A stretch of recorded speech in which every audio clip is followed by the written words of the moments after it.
Olá, colecionadores e seguidores do canal Coisa de Colecionador. Vamos falar novamente de quadrinhos e novamente de um dos personagens que é o mais famoso. Se não for o mais famoso de todos, é com certeza o mais famoso da DC Comics. É o Batman. E antes de começar a falar dessa edição, eu vou fazer aquilo que vocês já sabem. Se inscrevam no canal e no final, se gostar do que foi mostrado, deixa o gostei. Não gostou, deixa o não gostei.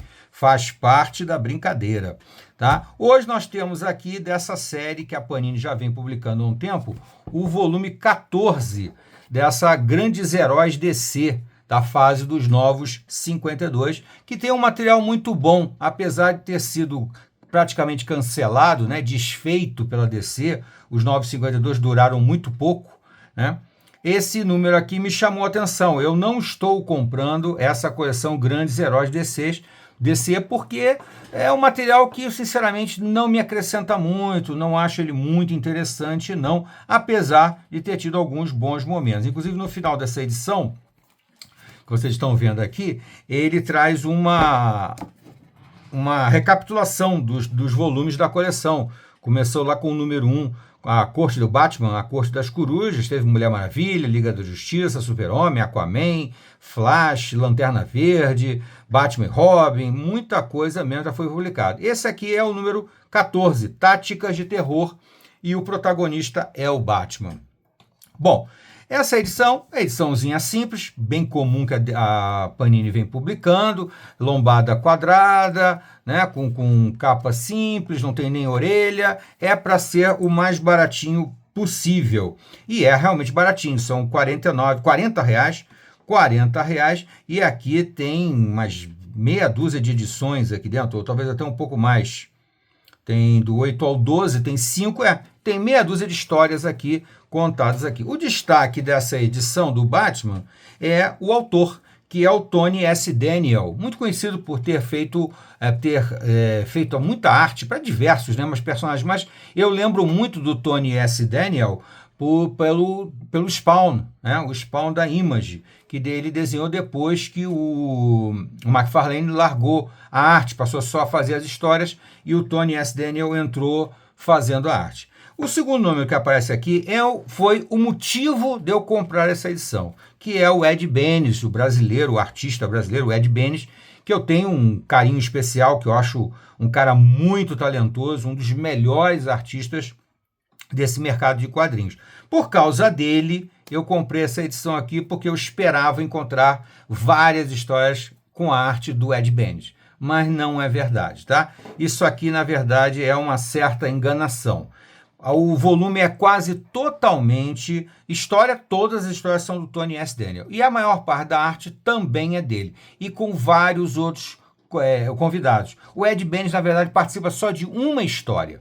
Aqui o certo seria se colocar só o nome do Tony S. Daniel e depois entrar lá dentro lá dentro é redundante, né, gente? Entrar na edição e mostrar quem são os artistas que colaboram com ele, tá?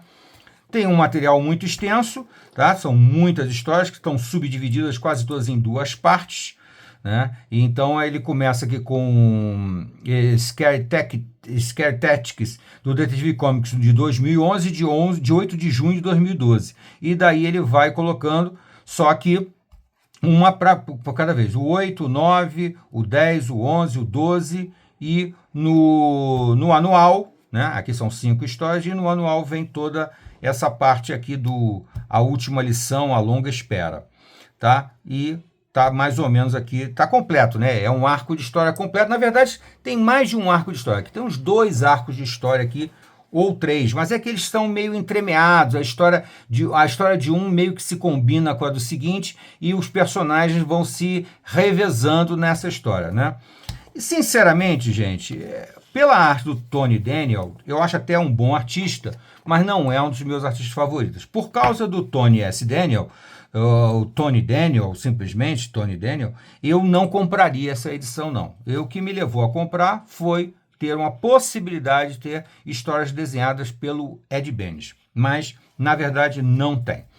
Aí aqui vem uma recapitulação da história do Daniel, né, do Tony Daniel, feita aqui pelo Levi Trindade, interessante, que ele inclusive vai fazer referência aqui de quando ele começou, do percurso dele, né, por dentro do material do Batman, né, e também citando algumas outras coisas que ele fez. É curioso, é interessante. Tal.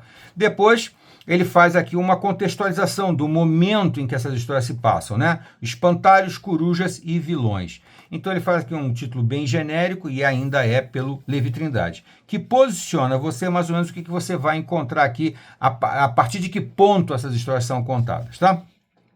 E como eu disse para vocês, eu acho a arte do Tony Daniel boa, mas acho que ele, como escritor, é um escritor muito simples e que falta alguma sutileza, alguma graça especial, alguma reviravolta, algum momento que você se surpreenda um pouco. Afinal das contas, esse quadrinho aqui é de 2011. 2011 já é bem mais atual. Então, as histórias assim mais simples, mais objetivas e diretas, como se fazia lá nos anos 80 ou nos anos 90, já são uma coisa do passado. Atualmente você já encontra histórias muito mais bem elaboradas e vários escritores já provaram que é possível você contar uma história mais elaborada sem desagradar um público mais jovem, né? Então aí nós temos Brian Michael Bendis, nós temos o próprio Grant Morrison, né, que escreve muito para DC, e outros tantos escritores aí que conseguem escrever histórias mais empolgantes. Essas histórias aqui, elas carecem de empolgação. E, mais uma vez, tratam o Batman como um personagem muito unilateral. Ele só tem um lado, é o lado dele uniformizado. Carece de dar um pouco mais de densidade ao personagem, e expandir um pouco mais a personalidade do Bruce Wayne, do próprio Batman também, para alguma coisa nova, trazer alguma informação nova. Eu sei que, lógico, o Batman é um personagem que já está, vamos dizer assim, meio exaurido, mas um bom escritor consegue sempre imaginar como seria se o Batman estivesse numa situação diferente, mais complicada. Sinceramente, as histórias aqui não parecem situações difíceis para o Batman resolver. Pelo contrário, parecem histórias bem simples, inclusive a participação dele fica bem restrita. Ele meramente faz o que ele está acostumado a fazer sempre e geralmente se dá muito bem aqui. Ele não tem nenhum momento assim, de grande surpresa ou de uma situação completamente inesperada. Aqui você vê a arte do Ed Benes. Nessa página aqui, nessas duas páginas, você vê a arte do Ed Benes, que realmente é uma arte que eu gosto bastante, mas a arte dele está muito diluída na edição como um todo. A arte do Tony Daniel é boa, vale a pena, mas a história dele não ajuda para que ele conte faça uma narrativa bem interessante. Mas tem bons momentos, a história tem seus bons momentos. Esse vilão tóxico aqui é um vilão que eu não conhecia, é um vilão relativamente novo, mas que tem aquela mesma marca dos vilões esquisitos e estranhos do Batman, que geralmente são carregados de uma dramaticidade maior do que o próprio personagem principal. Né? Muita gente diz isso, né? Os vilões do Batman são mais interessantes do que o próprio Batman. Eu acho isso um pouco de injustiça, mas não posso negar que também existe uma certa verdade nessa história. Né? Os vilões acabam se tornando muito mais profundos, muito mais densos, muito mais dramáticos. E aqui, esse novo vilão tóxico aqui, ele tem exatamente esse mesmo perfil, né? Uma carga dramática, emocional bem forte mesmo. Tá? Eu, então, acho até que aqui o Batman passa quase que como uma sombra, porque muito mais são as histórias das corujas, né? Da gangue das corujas aqui, e dos personagens, né, que aparecem, dos vilões que contracenam com o Batman. O próprio universo do Batman também não tem grande participação aqui, participa bem pouquinho, ou quase nada, exceto talvez aqui o Alfred e tal, e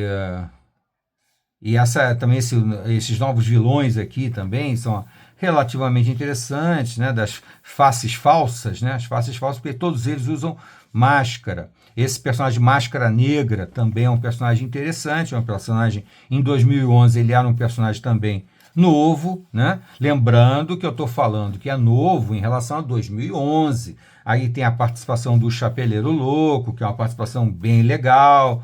é como sempre, né? Os vilões antigos são sempre mais interessantes do que os mais novos. Mas, de uma forma geral, é interessante, tá? Eu acho que essa edição aqui, ela é muito boa para quem é fã do Batman. Quem é fã do Batman, que curte muito o personagem, vale a pena comprar esse Táticas de Terror. Agora, se você sai disso, se você não é, você é muito mais fã de boas histórias e de uma boa arte, então esse volume aqui, na minha opinião, ele é dispensável, não acrescenta muito, não. Lembrando também que esse universo 52 já sofreu outras mudanças, né? Quer dizer, não é nem um material que interfira no momento atual do universo da DC Comics ou no universo do Batman. Interfere muito pouco, tá? A última história aqui nem tem a participação do Batman, né? O Batman é quase que um personagem coadjuvante nessas histórias aqui, onde os vilões roubam a cena completamente. Então vai muito do gosto da pessoa que tem a vontade de ler esse volume aqui dos grandes heróis DC, os 952, aqui Batman Táticas de Terror de 2011. Bom, fica aqui a minha opinião para vocês. Se você gostou, deixa o seu gostei. Não gostou, não gostei. E não deixe de se inscrever no canal. Até a próxima.